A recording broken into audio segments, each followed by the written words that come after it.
Hi, it's Jody. I don't think I'll be able to hold my hand up. I'll have to go like this. Less flattering angle. I'm still me. I've had some severe anxiety for several weeks now. And it's been really hard. Really, really hard. And I realized today that a lot of my anxiety is based in assumptions. I'm very empathic and I feel people's energy, and I will feel energy from someone and take it on as my own. And then my brain tries to make, oh, it means this. Oh, it means that. Oh, that's what that means. And I've realized that, so I'm working on it. And it got so bad that I was missing prescription drugs that I used to take for many years. Luckily, I live with an herbalist who has created a personalized tincture for me that I take regularly that helps a lot. But ultimately, everything we experience is always something going on inside of us. There's always a large component, whether it's a physical thing, a mental thing, there's always a large component of it that is something that we need to see and hear and feel and release. Ooh, I felt that. So I've been processing a lot of, allowing a lot of emotions and memories to come up, and thinking a lot about things that I've been through in my life. And the big thing that came up for me today that made me feel so compelled to make a video is the word why. Why do you think that? Why do you assume this? All day, we see things, we hear things, we're exposed to things, and our brain instantly makes assumptions and judgments. And most of our pain, our anxiety, our worry, our anger, our frustration is based in assumptions and not having any idea what the actual context is. And so I've been thinking about this since yesterday. And this morning it really came really strong.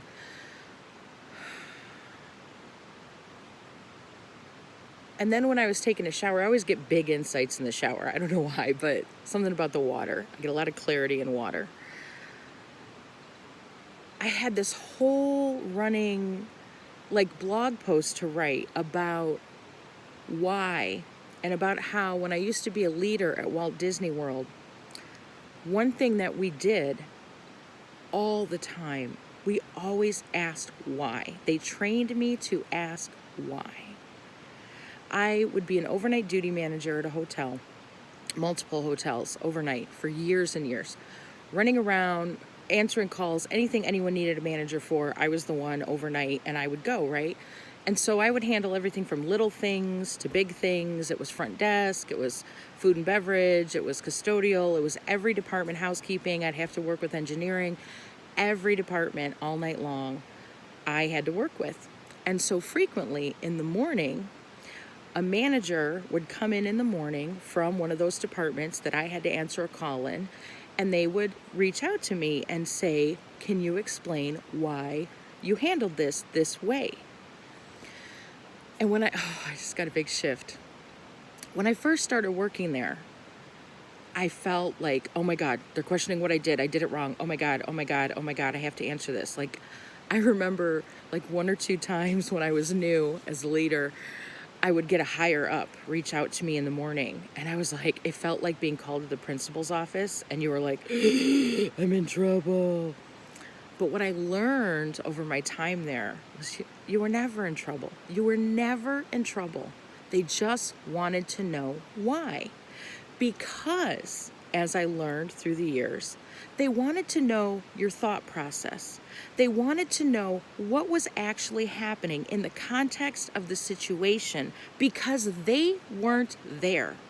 And all they see are 3 pieces of the puzzle from your report in the morning. They weren't there to see all the pieces of the puzzle. And so they would come in and they would say, can you please tell me everything? And we'd have debriefs of entire situations from every angle, so that, number one, they would know the context, why you did what you did. Sometimes they were amazed at how much I accomplished with all these other pieces going on.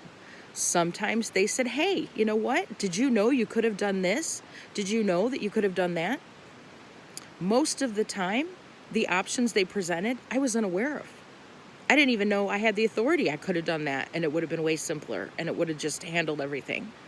I thought somebody higher than me had to do that, and it was 3 a.m, and I wasn't waking someone up when I could just do this. These debriefs were fascinating and so helpful, and it was how we ran our entire organization at the leadership level. And still, even though we did that, frontline cast members had no idea.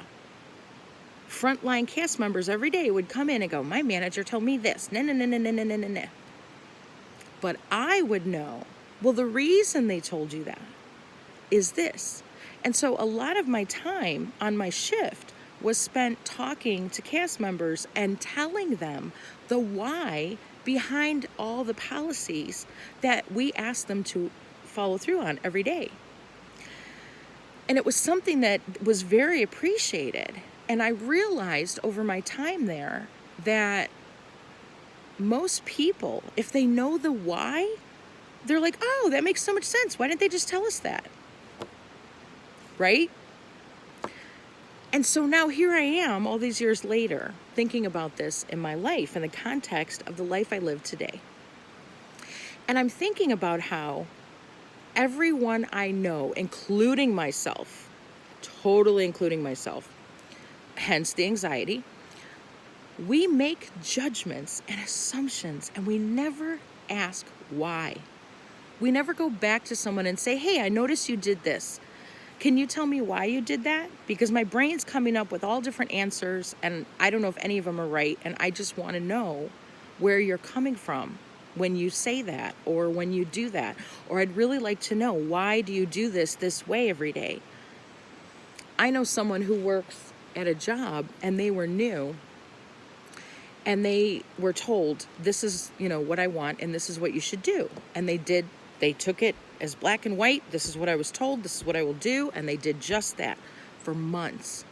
And then someone else came up to them months later and said, why do you always do this way? This is not the way to do it. You have to do it this way. Oh, well, no one ever told me that. No one ever said that. I'll be happy to do it that way. Communication is so important, and we live our lives on sound bites. We're so trained by social media. One of the things I thought of today with this was on Instagram. I've been reading watching videos of people who left hashtag van life, because I watch a lot of RV and van videos and on YouTube. So in my feed now, I'm getting all these videos about why I walked away from van life and what they don't tell you. And one of them was talking about how what you never see on the perfect video of them playing at the beach is that person spent 14 hours the day before editing that video to make it look perfect for Instagram for their millions of followers so that they could post a perfect video the next day. And then I was thinking about that today, about how I go back, if I hear something utterly ridiculous, like someone telling someone to drink bleach, I'm like, nobody's that stupid. And if you're that stupid, then you deserve to be that stupid. I go back to the original source. I will hunt down the original video of the press conference, watch the entire thing in context to understand what was actually said. I see salacious headlines all the time and I'm like, that's utterly ridiculous. And I'll go back and read the actual story and go back to the actual video and take it in context so that I have a whole understanding as best I can anyway, because nothing will ever give you a whole understanding unless you're standing in someone else's body. But I do that, and I forget to do it with everyday things. I forget when I have a conversation with someone and I take on their energy and I go inside my house and I'm anxious for 3 hours, making up all these things. Oh my God, they thought this. Oh my God, they thought that. Oh my God, I shouldn't have said this. I shouldn't have said that. Really? Really? You have no idea anything going on in their entire life. You're taking on energy you don't understand, and you're assuming it's about you, because that's what humans do. We always assume it's about us, right? And then you're making up reasons because you took on this. Like, that's what we do. And now as I'm saying this, I'm being reminded of a painting I did last year of a monster, because a teacher that I used to work with, he used to say, don't hang a monster on your wall and then get scared of the monster. And I do it all the time. And last year, I painted a picture that I sold to one of my friends of a monster to remind myself not to do that. And now I'm doing it again. That's what anxiety is. We draw a picture of a monster, we hang it on the wall, we walk out of the room, we walk back in the room, and there's a monster on the wall. And we forget that we created that out of nothing. Wow, I think I'm going to be painting some monsters today. Anyway, I hope you get my point. If you've watched all of this, I hope you get my point. Stop making judgments and assumptions. Most of our pain that we carry, our hurt, our anger, our frustration, is based on judgments that we made from assumptions without knowing why. Ask why. If you're sitting here going, oh, they're this, they're that, stop. First of all, ask yourself, why do I think that? Second of all, go to the person and say, why did you do this? Why is that happening? Why am I over here feeling this? Because they probably have no idea that they've upset you even, or that they're not doing something the way you wanted them to do it, or that you need more information. Communicate. Just open your mouth and communicate and say, hey, you know what? I'm not sure why you did that. Could you explain that to me? Because I want to understand your thought process. There's always a way to ask someone a question or throw some friendly tone in there that's not, coming off as, that's something I really mastered over the years too when I was a leader.